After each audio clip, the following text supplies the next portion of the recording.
देश में वैक्सीन के लिए चौथे चरण की ड्राइव शुरू हो चुकी है। उसके लिए बाकायदा रजिस्ट्रेशन भी कोविन ऐप पर शुरू हो चुके हैं। पिछले 2 दिनों में 2 करोड़ के आसपास लोगों ने रजिस्ट्रेशन भी कराए। हमारे साथ नेशनल हेल्थ अथॉरिटी के CEO doctor R S Sharma जुड़ गए हमारे साथ। सीधे उनका रुख कर लेते हैं, उनसे जानते हैं कि वैक्सीन ड्राइव को लेकर जिस तरह से रजिस्ट्रेशन शुरू हुए हैं उस तरह से अब तक जो रफ्तार दिख रही है doctor R S Sharma ji, वो रफ्तार जो है काफी तेज है। लोगों का झुकाव दिख रहा है कि वो वैक्सीन लगवाना चाहते हैं तो जल्द से जल्द भी लगवाना चाहते हैं। कुल मिलाकर अब तक कितने लोग रजिस्टर करा चुके हैं अपने आप?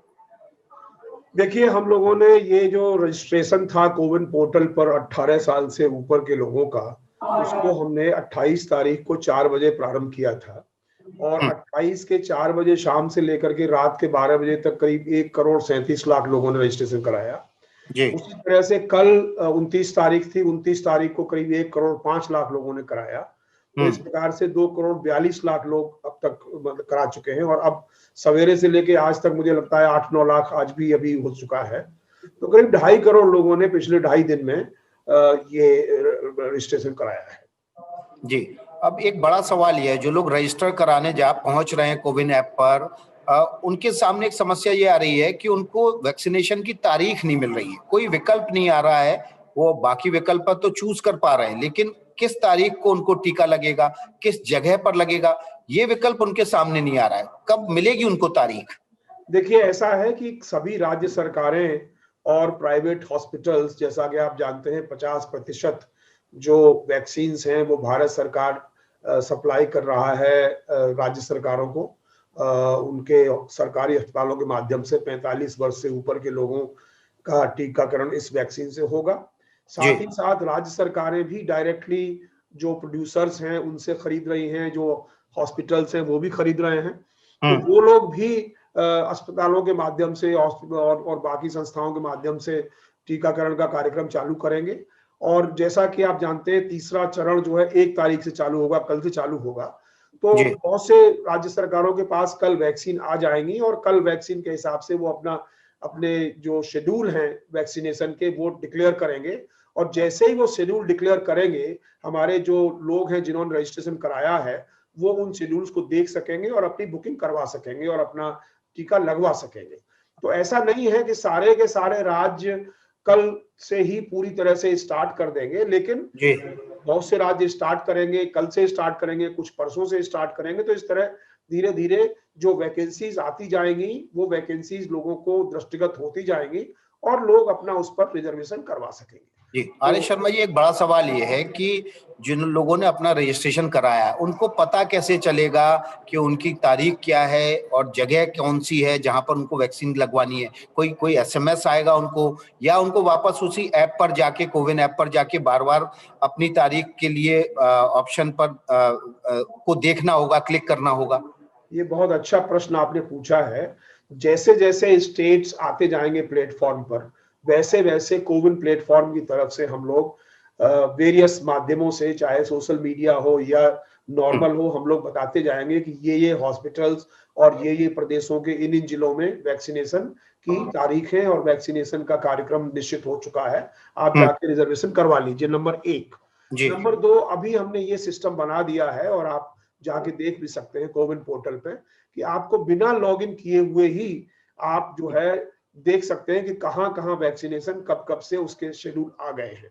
तो ये अपने आप में एक अलग सॉफ्टवेयर भी बन गया है, अलग एक पोर्टल पे जाकर के, और शायद आरोग्य सेतु पर भी जाकर के आप चेक कर सकते हैं बिना अपना लॉगिन किए हुए। तो ये जानकारी की कोई समस्या नहीं होगी, जानकारी लोगों को दी जाती रहेगी कि कहां कहां पर कब कब से वैक्सीनेशन शुरू हो रहा है। तो मतलब जिन लोगों ने रजिस्ट्रेशन कराया है उनको आपकी तरफ से एसएमएस के जरिए या सोशल मीडिया के जरिए जानकारी आने का इंतजार करना होगा। लेकिन एक बड़ा सवाल ये है कि ये जो रजिस्ट्रेशन हो रहे हैं वो दिन दूने रात चौगने रफ्तार से हो रहे हैं।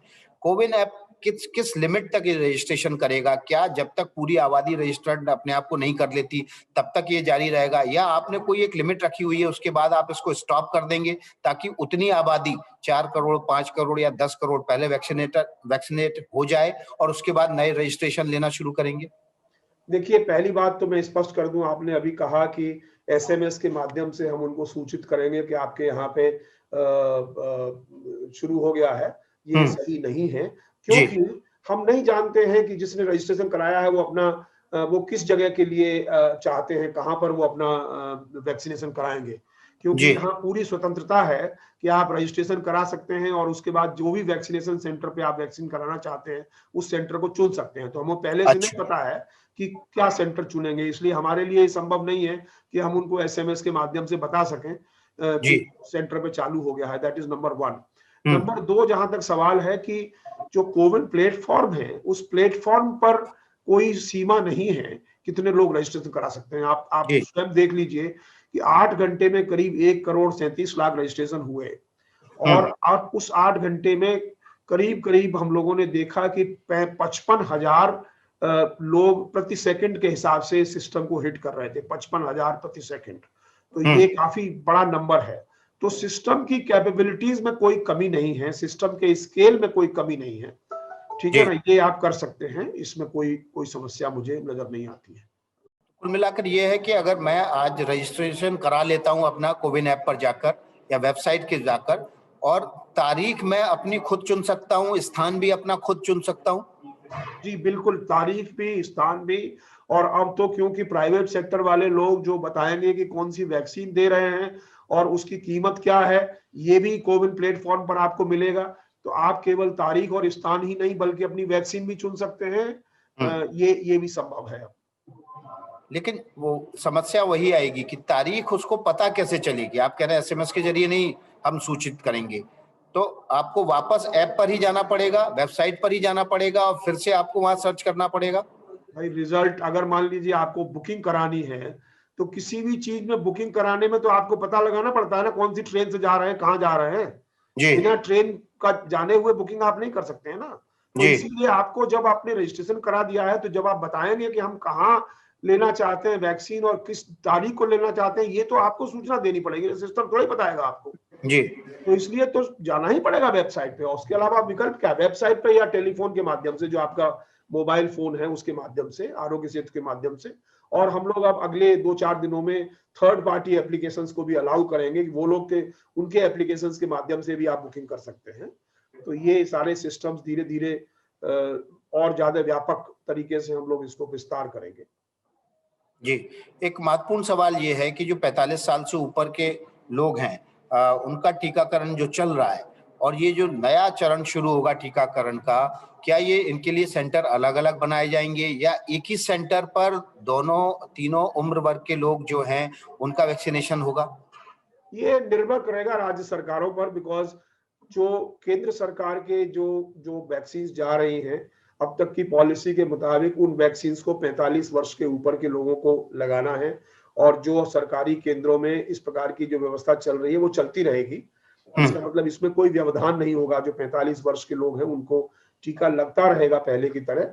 रही बात की स्टेट गवर्नमेंट्स किस माध्यमों से लगवाएंगी, तो मेरा अपना मानना है कि जो अस्पताल है जिनमें 45 वर्ष के ऊपर के लोगों का टीका लग रहा है, उन्हीं अस्पतालों में स्टेट गवर्नमेंट भी अपने टीके लगवाएंगे, बिकॉज वो स्टेट गवर्नमेंट के ही अस्पताल हैं। जो बहुत केंद्र सरकार के अस्पतालों की संख्या बड़ी कम है। तो बेसिकली स्टेट राज्य सरकारें ही इस पूरे कार्यक्रम को 45 वर्ष से ऊपर के कार्यक्रम को मैनेज कर रही हैं और वही राज्य सरकारें 18 साल वाले को मैनेज करेंगी। तो मेरा मानना है कि ये दोनों ही प्रकार के लोगों को वैक्सीनेशन एक ही केंद्र पर, सरकारी केंद्र पर दिया जाएगा। जिन राज्यों ने 18 साल के ऊपर के लोगों के लिए फ्री वैक्सीनेशन की व्यवस्था का ऐलान किया है। वैसे बाकी निर्भर करेगा राज्य सरकारों के ऊपर। और प्राइवेट संस्थानों में तो जो पेड सिस्टम होगा उसमें वो लोग बताएंगे कि कौन सी वैक्सीन लगाएंगे और उसका क्या दाम होगा।